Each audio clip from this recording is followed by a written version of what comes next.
Yalan senden yazılsa da yakalanacak hakikattir balayam. Arkalığın narıncı, demedim ki yarıncı. Özne ya da yar oldun, koydum ben zarıncıya. Aman. Böyle bir sada yaşıttım canan, elimden uyandım yuhudan sabahları. Bir cevap almadım yarın dilinden. Görüm açılmasın bu sabahlar, adam öldürene kanlı demezler yere.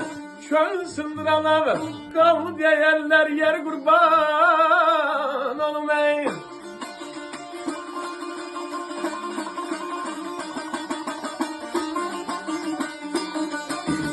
Ceyrem cungan kıldıcılar tam yerine, kalp olan ceylan kulluk eyler fileyem. İkiye sevcim bağım yetse birbirine, Allah'a hoş gezer bu sabahlar neyney. Neyney o derdin aldıkma ceylan özmellemeyin. Ceyram Abbas değer müşellaya varmadım. Elzad Bey gönçe gülüm dermedim. Bir bağ saldım ey güllerini dermedim. Derdiler döktüler ayemi, sabahlar yer ceylan özümle mahkurban olum ey.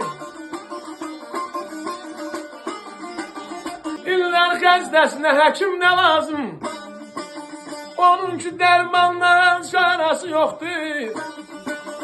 Əhli keyf nə bilir xəstədən çəkir, onun sinəsində yarası yoxdur.